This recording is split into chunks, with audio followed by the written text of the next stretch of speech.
African insurance in the spotlight, a better approach to publishing customer complaints, and the true risk of equity funds. I'm Sarah Bassett, and this is RISKSA TV News, coming to you from the AIO Conference in Tunisia.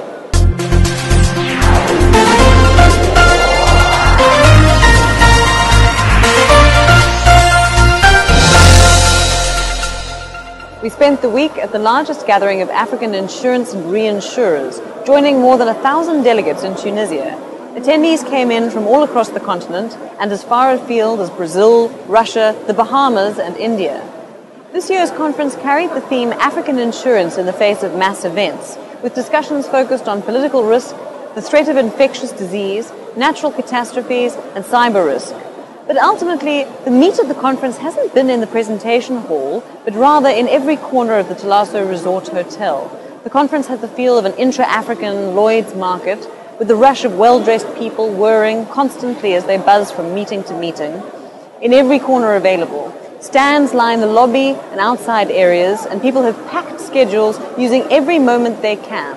It's the top opportunity to meet the African market without racking up dozens of air miles. Risk Africa TV, in association with SSP, was on hand to catch all the week's action. For more on the biggest industry event on the continent, catch the complete series of interviews on riskafrica.com. The Association of Savings and Investments South Africa reported that investors have thrown caution to the wind in the first 3 months of this year. The moving of billions of rands into high-risk equity collective investment schemes has been dubbed risky. The association has warned that investors might be gambling more than they think. Luca Bracca has more. Leon Campher, CEO of ASISA, says that many investors still believe that they can time the market in their favor and end up making emotional investment decisions based on fear or greed. With the new surge into equity-only unit trusts, Campher calls for patience. What we noticed in the unit trust statistics is that there was, by historical standards, quite a big inflow into general equity funds. So the comment we made was that we sincerely hope that people that are now going into general equity funds are not doing it because they think they can time the market. We hope that they are taking at least a 5 to 8 year view and that they will remain there throughout whatever cycles come, because that's how you actually make money. Campher adds that investors should remember that proper diversification is critical. Luca Bracca, RISKSA TV News, Cape Town. The Ombudsman for Long-Term Insurance published its complaints reports for the previous year.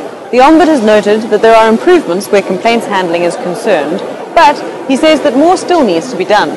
Francis Bailey reports. RISKSA spoke to Walter van der Merwe, CEO of FedGroup Life, to get their take on the Ombud's approach to transparency. While the long-term Ombud publishes the annual complaints figures along with the names of the companies involved, van der Merwe believes there is a better way to tackle the issue. For me, a better approach on the Ombudsman side would be to engage those product providers more specifically around the complaints that have come from their company or that relates to their products. It will allow them to, if it's a procedural matter, to address that procedural matter. What I've found is often it's the individuals within the company that deal with those complaints. They need to be the right type of people to fully engage the complainant and understand their view regarding the complaint before it gets escalated to the Ombudsman. With that, it's over to Ange Edwards for this week's events. In events this week, the industry looks forward to the upcoming FIA Awards on the 4th of June at the Sandton Convention Centre. The Johannesburg leg of Insurance Bootcamp is sold out.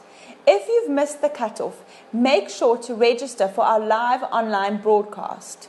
Once registered, you will receive a URL that will enable you to watch the seminar live from the comfort of your boardroom.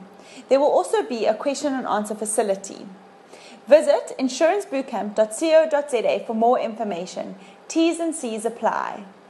Don those furry leg warmers and neon glow-in-the-dark tank tops for the IIG's Midwinter Rave that's being held on the 11th of June at Movida in Johannesburg. Make sure to diarise the ICOX charity auction on the 20th of June at the Cape Point Vineyards. Happy birthday to the following industry people: Michael McCann, who's celebrating on Friday, and the awesome Cloda from Hollard, whose birthday is on Monday. Join in on the conversation by following us on Twitter and Facebook. That's it from me for this week's Events Roundup.